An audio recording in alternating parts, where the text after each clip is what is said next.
Gemini rising. How you doing, Gemini? This is your reading for Neptune moving into Aries. Isha madu fala di anima. Hello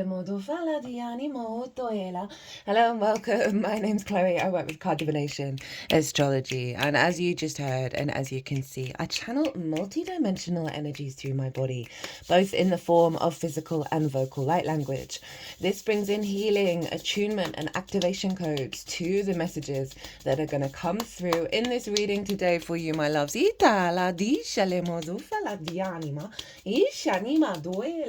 Now, Neptune moved into Aries on the 30th of March. In this reading, we are only covering up to the retrograde phase, which is happening on the 4th of July.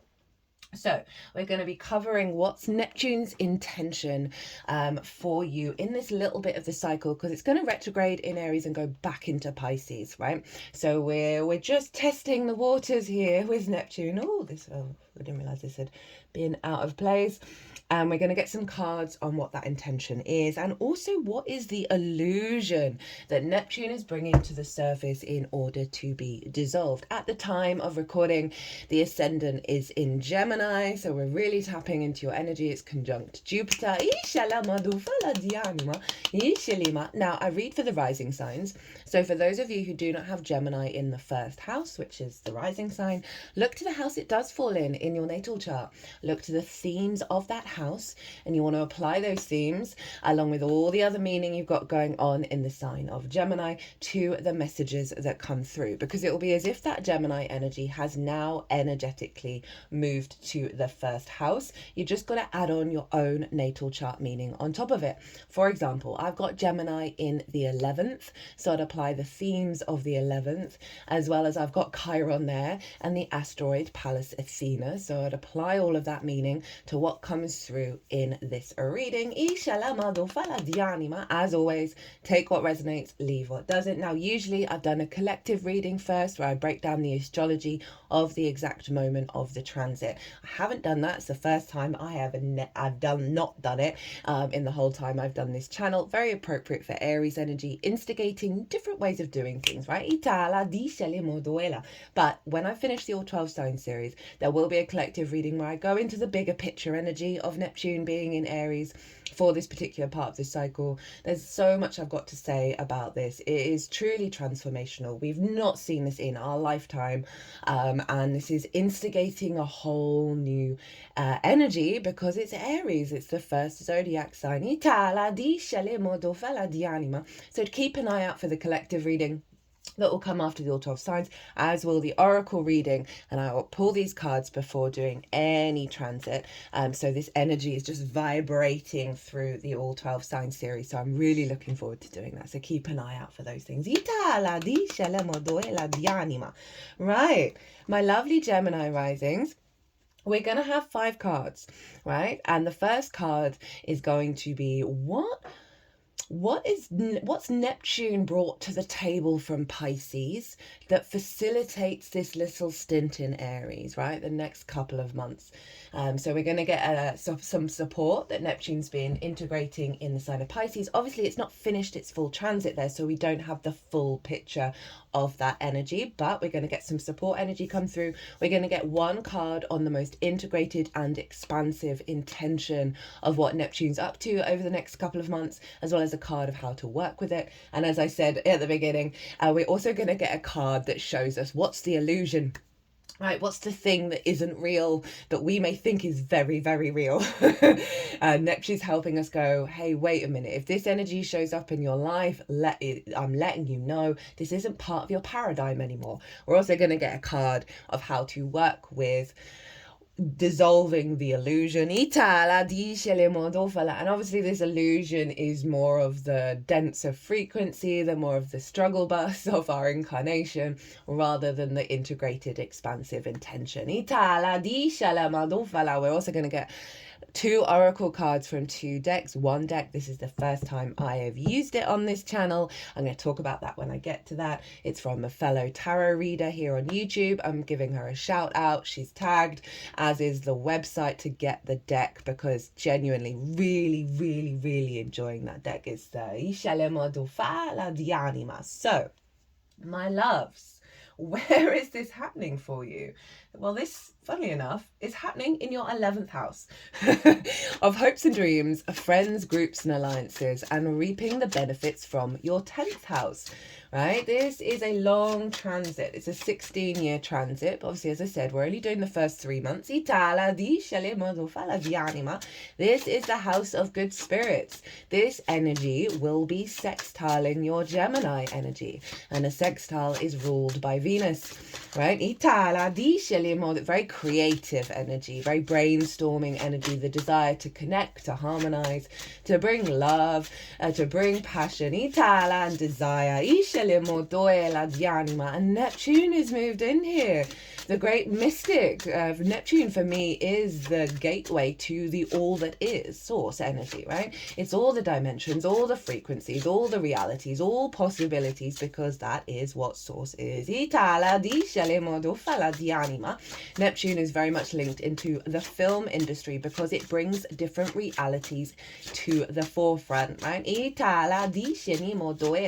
is both the great mystic and the great martyr. It is the dream space, right? The magic of it all. And it can be very kind of cloudy, of not seeing things clearly, as well as deeply tapping into your spiritual energy, right? The spark of spirit that is Aries. The instinct of autonomy, of creating our own reality from the unconditional love of Neptune. And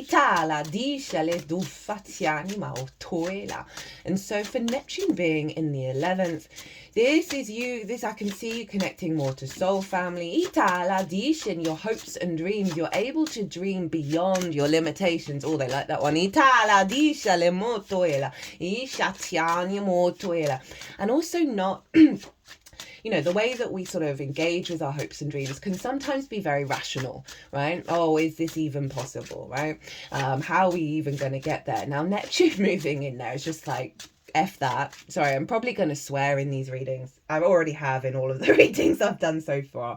Aries and Scorpio, I always end up swearing. I'm British, this is what we do. I try and hold back on it on this channel, but really, like, it's owning that energy, owning that passion, owning that frequency, and not being in fear of it. That's what I mean, the autonomy of Aries. So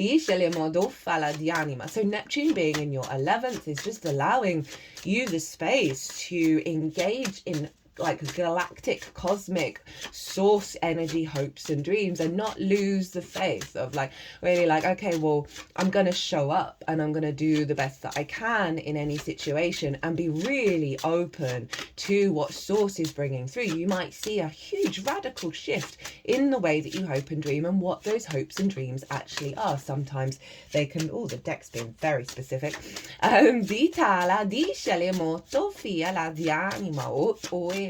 You know, what was I even saying? That we can be very limited by our trauma responses, by our limiting beliefs in how we're able to hope and dream, right? For example, like lots of kids want to be astronauts, right? And the parents are probably like, well, yeah, I don't think it's going to be for you, buddy, right? Maybe dream to be an accountant, you know, that kind of energy. They've got the deck at my third eye. Feel like we're doing some clearing work around that block, you know, right? Which makes total sense in the more denser frequencies that we incarnated in. But we're integrating and expanding our consciousness collectively. It's evolving. You just got to see all the things that would have been laughed at that are now in the news. You know, that pile up in Pisces. So that's the pyramid stuff come to the forefront of like, hey, maybe we don't know everything. And that's okay. And Neptune's very much about that, of being comfortable with the unknown and just having an awareness of the interconnectedness of all things.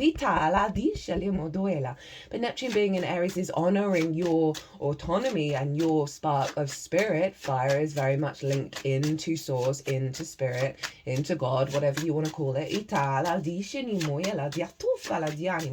So it genuinely does feel like you're going to be recalibrating how you hope and dream. How many cards is that?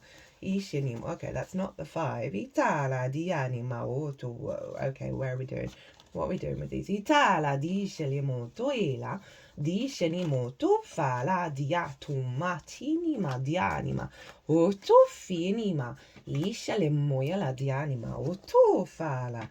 Okay.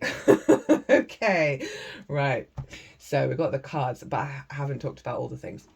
So Neptune's really helping you step into more of your deeper resonance and meaning with life and your good spirits, a raising of those spirits that's allowing you to connect to frequencies that perhaps may have just been a little bit resistant, not having the faith and the trust in them. Neptune's very much about faith. It is also linked into the ocean, right? And so it is inherently yin in nature, whereas Uranus, the sky god, is more yang. So there is this, even though it's in a yang sign at the moment, it is dissolving things in the magma, right? If you think of a volcano and that sort of fluidity, that burst of fire that is liquid in nature, that Neptune is helping break things down in order for us to be reborn like the phoenix.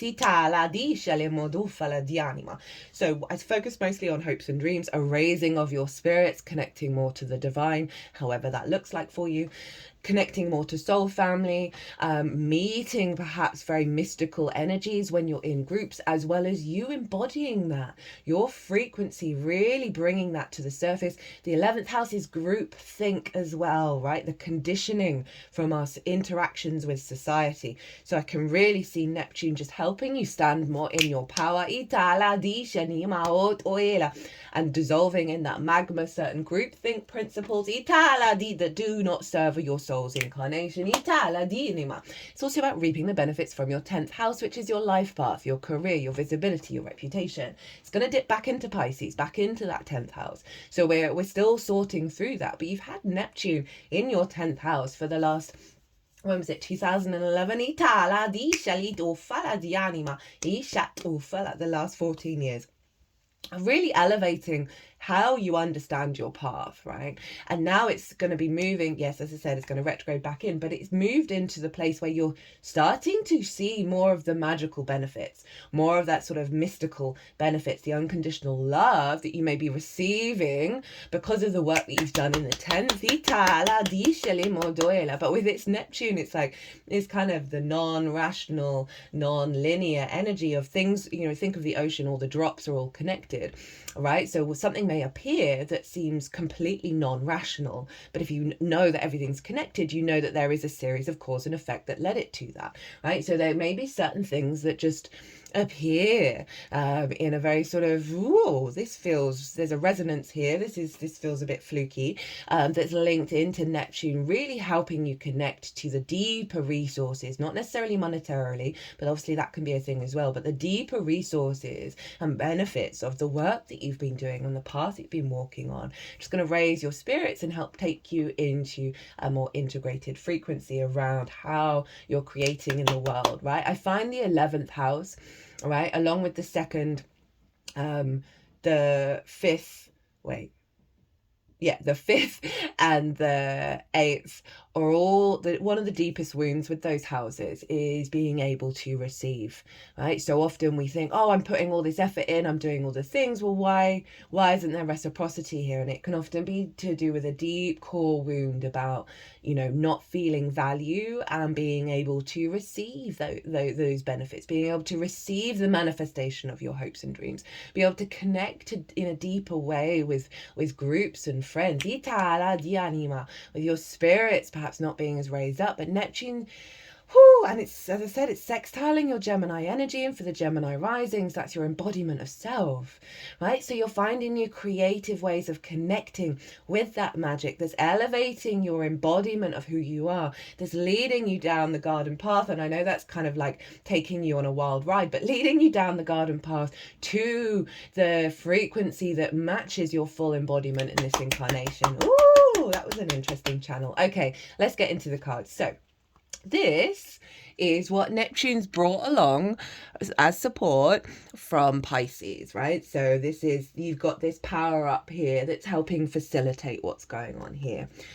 And interesting, we've got the King of Wands, right? You got this, right? You got this. You are sovereign. Your instincts are in alignment with your path, right? The 10th house, and it's about you implementing it. It's about you having the confidence to implement those instinctive responses, your passions, your drive, your motivation, right? Very transformative energy, very autonomous energy, and it's a king. It's mature, right? It understands what it needs to do in order to build in the world from that fire energy, right?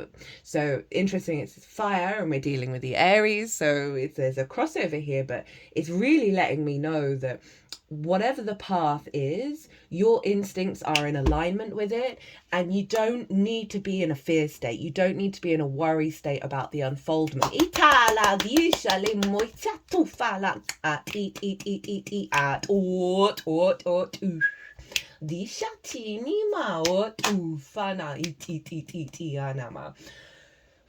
Okay, so what is the most integrated and expansive intention of what Neptune's up to up until the 4th of July, right? So this is the groundwork that we're building with Neptune here for the longer cycle. We have Libra. We've got Lady Justice opposite the sign of Aries. This is your creation energy, right? Your pleasure, your joy. You know, this is, you know, creation energy is at the root of the 5th house of how you create from your individuality, right? And so they're really wanting you to focus on finding the joy, finding the play and the creativity and the creation energy and the pleasure in your experience as it unfolds, right? So allowing that space, the hopes and dreams to manifest with a predominant energy of focusing on the joy, right? Of focusing on, okay, well, this might not exactly be what I want right now, but how can I engage with it from a creative point of view, right? How can I find the play in this? That's predominant focus on the 5th house for you. But in terms of justice, this is things coming into balance, right? This is a sense of objectivity and empathy about your environment, right? About how you engage with that 11th house of your hopes and dreams, of what you're reaping from the 10th house. Now, for some of you, this may be about the rebalancing of the distortions around what you receive from the work that you do, that things are coming into balance, a new karmic contract, a new clarity of self, of how you move and unfold with those hopes and dreams, how you engage in groups. There's a solidity, there's a confidence within you, but there's also an objectivity. So this might be something around perhaps potentially getting triggered when you're in groups of falling into self-doubt, falling into that social anxiety. And Justice, the Lady Justice, she's cool, calm, collected. She's engaging with the environment, as I said, from an objective point of view rather than a trigger point of view. Okay, I just heard, okay, that, you know, reaping more benefits from your 10th house that's leading to more play, leading more to that 5th house. But very powerful in terms of like clearing the slate and coming into balance of how you then move forwards. Remember, this is just taking us up to the 4th of July, but very powerful with that major arcana coming through and a fellow air sign. So there's a sense of flow state here. I feel like you're going to be able to make the right decisions that serve you, right? Especially with that King of Wands, that, you know, we've got some strong yang energy here with the air and the fire. of no longer being in that worry, in that doubt phase, and just being confident in your observations of reality, right? And being able to work with that rather than be constantly fighting against it. Okay, how to work with this energy the most this is what the universe wants you to focus on to help facilitate this. Oh, I'm getting some throat tickle come up, not surprising. Mercury's retrograde in the 10th house in Pisces and is the ruler of you, Gemini. So there's a clearing out of a lot of blocked energy around the path, and how you perceive reality and how you connect to that. There's going to be influencing this because Mercury and Venus are both going to move back into Aries. Neptune's going to retrograde into Pisces. Saturn's going to move into Aries and retrograde into Pisces. You've got 4 planets doing that. So there's a real back and forth. These 2 houses, these 2 signs, along with the Virgo South Node, are some of the pivotal energy of this year. Fire and water with the added bonus of Virgo South Node. Mercury's going to retrograde in Leo and then in Sagittarius and Scorpio. So we've got a real focal point on fire and water of our emotional body and our passions, right? Our instincts and getting them in alignment with each other. Anyway, right. What to embody, what to sort of draw your attention to with this energy. Woo! Hi, Scorpio. Right, we've got the Death card. All right, so Lady Justice is clearing out some karma, clearing out some nonsense, and they want you to know that you're protected and you're letting go of some big stuff that's had an authority over you. You know, I was kind of talking about the self-doubt, the self-worry, right? Of the deep-rooted energy of things perhaps not manifesting. And if that's not very loud for you, it's going to just be clearing out some of the clutter just generally. I find when I think I've done the work, right? And I'm like, everything's aligned. Because I've cleared down an extra layer, it's like you're excavating, right? The next layer pops up and you're like, oh, okay, I got to do that. Gotta go even deeper. So you see here there's the king. The king is no more, as in like something that's a hierarchical system that's had a hold over you, right? And the sun is rising at the side of it. So they're like wanting you to honor this transition phase. That's getting you to clarity, that's getting you to empathy for self, for those around you at a higher level, that isn't denying your power and your strength. Remember that King of Wands. You know, Scorpio is your 6th house of work, right? And how you work, how you understand things and then put that into practice in the way that you work. It's physical health, it's routines, it's co-workers, therefore it's collaboration, pets and acts of service. So there's a focus point on your capacity, right? Maybe you're going to be getting some bright ideas come in, right? With justice of making decisions. And this is saying, then put it to work. Put it into practice. Right? Let go of the old paradigm of how you expect things to work and manifest and try out the new ideas. Oh, they like this one. You know, Scorpio, the Death card, it is transformational. It's a very, very powerful shamanic energy of being able to be in the darkness and find the light and find the objectivity. So there may be some big wounds that come up that you are more than capable of going, okay, I'm done with that. Okay, what's the illusion? What's the illusion that Neptune is going to be bringing to the surface in order to be dissolved, that Neptune wants you to know is bullshit, right? Is not real, in more of the unintegrated polarity, because obviously illusion, everything is an illusion. This reality is an illusion, and that's not necessarily a bad thing, but this is the thing that it's like, no, this is not part of your timeline anymore. We got the World card in reverse. Another major arcana, Gemini. You got 3 out of the 4 cards so far. Now, this card is Saturn, right? And it is the final card in the major arcana. And the key phrase I have for this card is know thyself and the world will open up to you. So there's a real block, and that's showing up here as well, of you honoring the truth of your magical, mystical being, right? And how you bring that out into the world, right? Think of the group thing. I'm aware of the channeling that I do. You know, I was going to a spiritualist church for a little while, where it's more linked into mediumship and communicating with past relatives, which is not something I've ever particularly felt called to. I don't know. I think I do it, right? Itala dice le modo. It's just happening in light language rather than English. Itala dice le modo fala di anima. And I'm gonna be really real. I got shouted at twice. The two times I tried to do mediumship, right? And the whole time I'm there, all the energies just want to come out and they just want to do their thing. And I'm so respectful of the environment. I know it's a different tradition. I understand that, and I wanted to honor that and experience that and work and train in that way. But I couldn't help but the energy is so powerful when I'm transmuting it. It couldn't help but come out. And one of the teachers came up to me and was like, you can't do that here. I don't know what that is. I can't work with you. I can't teach with you in that regard, which I totally understood, but it made me sort of pull back, right? And sort of not want to, I've tried not to mask what's going on with me, because I masked most of my life. I'm not doing that anymore. But it made me withdraw. It made me hide parts of myself. It made me feel like the world was closed to what I was doing, right? So you can apply that in all sorts of different situations where you felt like you've got to contain yourself, whereas this card is about expansion. This card in the upright, this card is about stripping yourself down to the root energy, clearing the clutter and being free in the world, then in the universe, engaging with that. So there's a block here around you being confident, being your true self. Now, it doesn't have to be about channeling, right?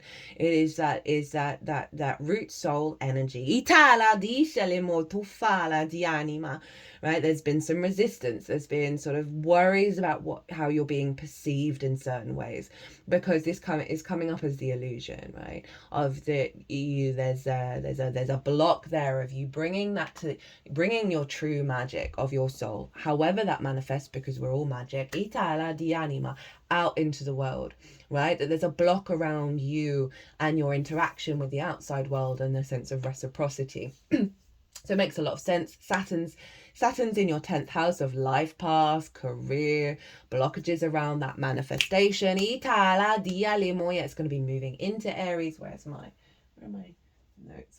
What's the date of that? Itala dice limodu fala 24th or 25th of May. So we haven't got that long until Saturn moves in there, but it's going to retrograde back into Pisces again.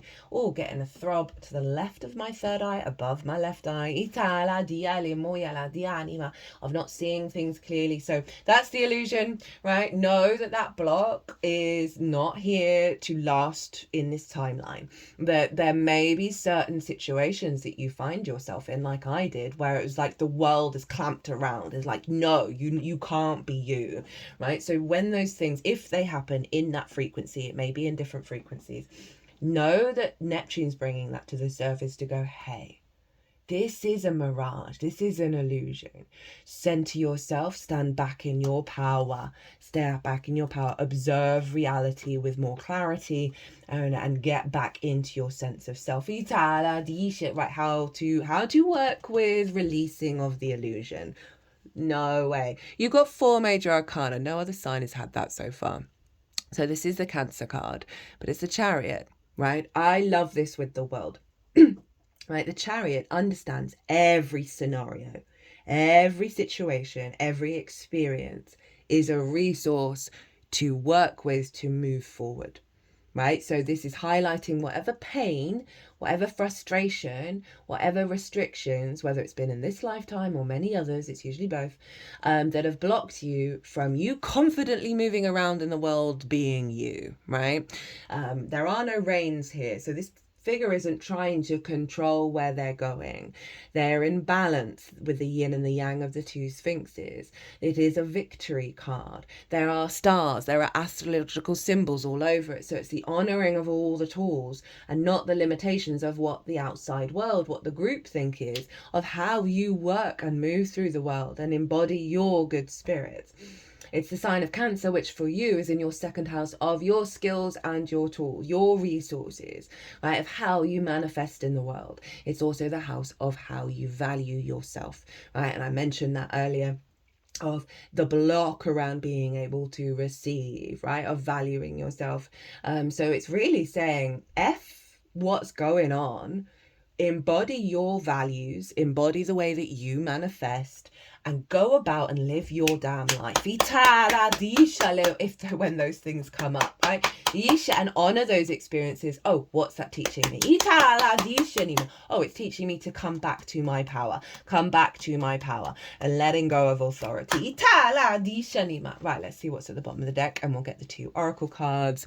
So, root energy of the intention, Ace of Swords, bright ideas, new perspectives, elevated perspective that's linked into your higher mind, right? Because we've got the mountains there, which represent a higher perspective. Universe bringing you sovereign clarity of how you perceive your reality, how you understand the bright ideas of how to connect to it, the inspiration of building your hopes and dreams. Love that with Lady Justice, right? Of clearing the decks and bringing in a high vibrational frequency of how you move through the world, right? How you hope and dream, how you connect to your spirits, having great ideas, great inspiration of working with those hopes and dreams.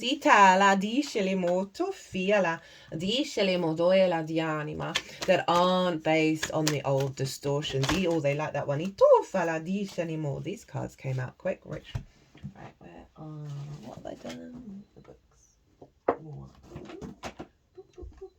So, which one first? Okay, so this deck, I have never used this before on the channel.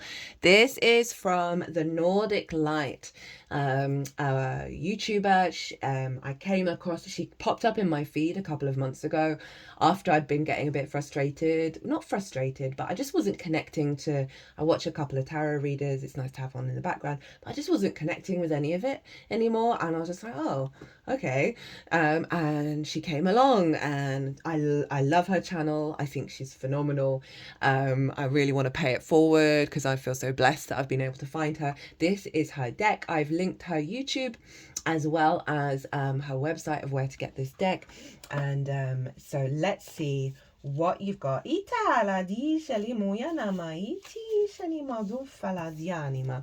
Right, so this is some support coming in.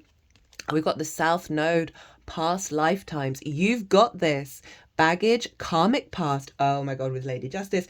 Unfinished business, soul wounds, been there, done that. Gifts, talents, lessons learned, comfort zone.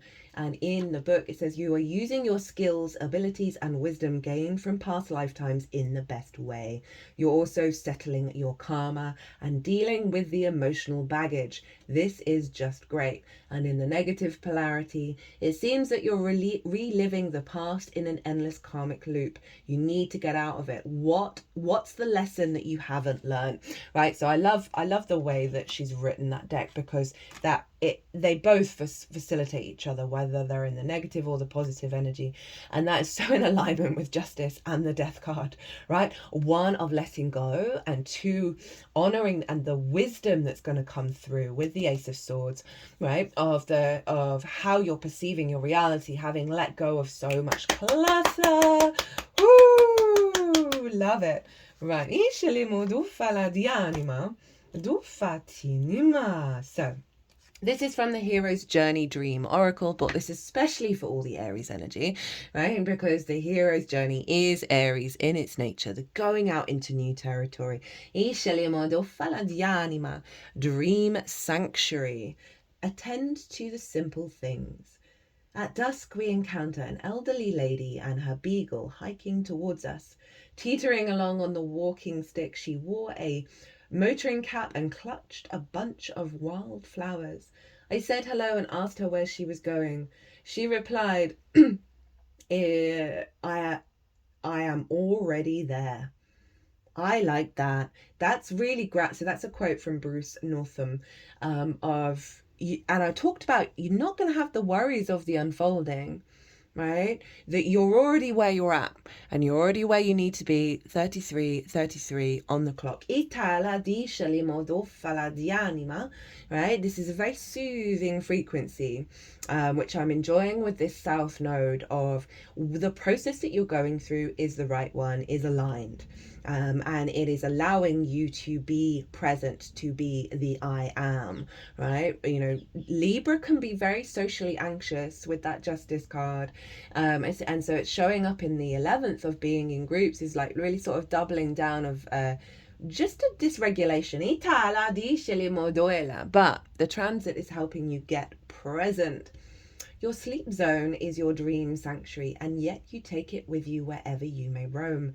In fact, you are a dream sanctuary. You are a dreamer, and your presence provides a sanctuary for you and everyone who approaches you on the path of life. And I feel this is very much linked into the Ace of Swords, of the clarity of the dreams. Right, not necessarily having all the answers, but the frequency around you is becoming very clear in the dream state of like how you hope and dream and how you bring that to groups. And I feel like your frequency is going to, you're not having to do anything, but just by being you, your frequency is going to facilitate others being able to connect and release this big energy and get more into a state of union. Duffale di animo, duela di anima. You are a dreamer, and your presence provides a sanctuary for you and everyone who approaches you on the path of life. Your dream zone is in the orbit in which you spin, dance, live, and love.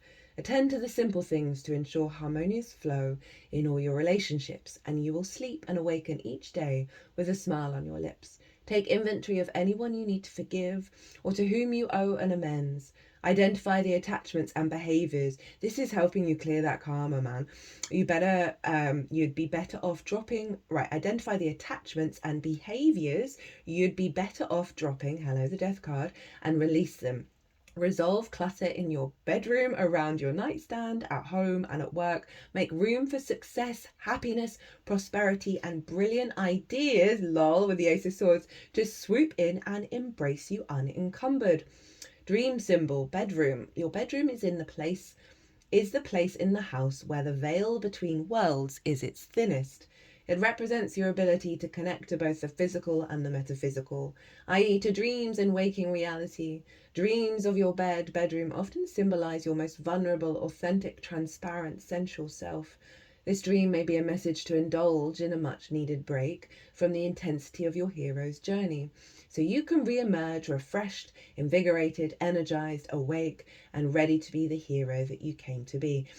I just remembered, I meant to say this at the beginning. I do apologise for my dirty nails, if you can even see them. I was in the garden yesterday and I really allowed myself to slow down. I was remaking the beds and planting up some vegetables.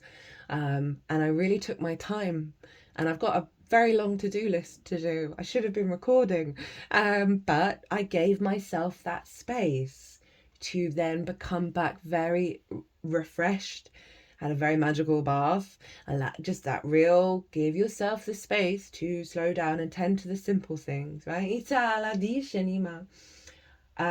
am safe. I don't use gloves when I'm gardening, and even though I had a bath and I did the washing up before I came to do your reading, it's all imprinted in the mantra. I am safe and free to be energetically and physically naked in my bedroom and beyond. And that ties into the world card in reverse, and the figure is naked, right? Wrapped in purple, representing royalty.